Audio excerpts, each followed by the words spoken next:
नाजरीन, सोच कर देखिए कि इस दुनिया से एक दिन पूरा ही समुद्र का नामो निशान मिट जाए तो इसके क्या क्या फ़ायदे होंगे और क्या क्या नुकसान। चलिए वीडियो को शुरू करते हैं।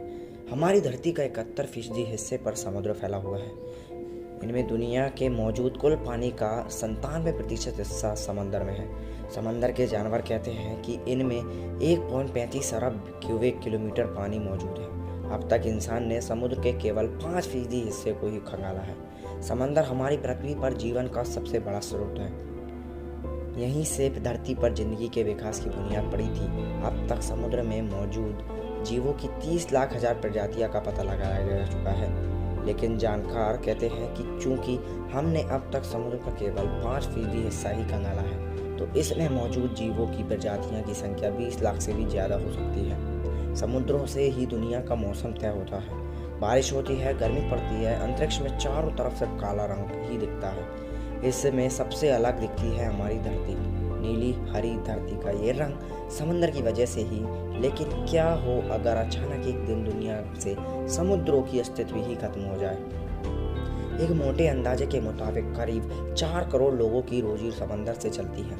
इनमें से 3.5 करोड़ के करीब लोग समुद्र में मछली मार कर अपनी जीविका कमाते हैं, तो बाकी के 50 लाख लोग जहाज़ों और क्रूज शिप के माध्यम से रोजगार पाते हैं। समुद्र का पानी अचानक से उड़ जाने से उस वक्त समंदर में मौजूद जहाज करीब 4.25 किलोमीटर की गहराई में चले जाएंगे, क्योंकि समुद्रों की औसत गहराई इतनी ही है। ये भी हो सकता है कि कुछ खास जगहों पर मौजूद जहाज इससे भी ज़्यादा गहराई पर चले जाएं। ऐसा होने के सूरत में जो जहाज किनारे के पास होंगे उन्हें तो शायद मामूली नुकसान उठाना पड़े, लेकिन गहरे समंदर में तैर रहे जहाज अचानक से बहुत बड़ी गहराई में गिरेंगे। समुद्र अचानक सूखे तो उनमें रहने वाले अरबों की तादाद में जीवों की दम घुटने से मौत हो जाएगी। इनमें वेल, डॉल्फिन और शार्क मछली से लेकर हजारों नस्लों के छोटे छोटे जीव शामिल होंगे। अंदाजा है कि इन जीवों की लाशों का वजन 5 से 10 अरब टन को हो सकता है। जब ये सड़ने लगेंगे तो इनकी बदबू का असर पूरी दुनिया पर पड़ेगा। समुद्रों का पानी खत्म होने पर करीब 1.3 अरब वर्ग किलोमीटर जगह खाली हो जाएगी, जिसे भरने के लिए वायुमंडल की हवा उस तरफ भागेगी। इससे वायुमंडल का घनत्व अचानक से बहुत कम हो जाएगा। इस वजह से ऊंचे ठिकानों में रहने वाले लोगों के लिए तो सांस लेने की भी दूभर हो जाएगी। इन जगहों से हवा का दबाव कम होगा तो तापमान भी बहुत तेजी से गिरेगा। समुद्रों में दुनिया का 97% पानी मौजूद है। ये अचानक से गायब होता है हुआ तो प्रकृति का संतुलन ही बिगड़ जाएगा। वायुमंडल की बनावट बदलेगी, मौसमों का चक्र भी पटरी से उतर जाएगा। आखिर समुद्रों में मामूली नहीं बल्कि 13 अरब घन किलोमीटर से भी ज़्यादा पानी मौजूद है, जबकि हमारी पृथ्वी पर मीठे पानी की तादाद केवल 10 करोड़ 64 लाख घन किलोमीटर के करीब है। मीठे पानी के इन स्रोतों को भी समुद्र से ही पानी मिलता है। समंदर नहीं रहे तो बादल लापता हो जाएंगे। इनके ना होने से पानी नहीं बरसेगा तो मीठे पानी का स्रोत भी ताज़ा पानी नहीं मिलेगा। समंदर और बादल ने ना रहे तो धरती को सूरज भयंकर किरणों का सामना करना पड़ेगा। इससे भूमध्य रेखा के आसपास तो मानो आग ही लग जाएगी। साथ ही ग्लेशियर और बर्फीले पहाड़ भी पिघल जाएंगे। इनमें जमा करीब 2.5 करोड़ वर्ग किलोमीटर पानी भी पिघल जाएगा। समुद्र में मौजूद काई और इस तरह के पौधे आज की तारीख में धरती की कुल 2/3 ऑक्सीजन पैदा करते हैं।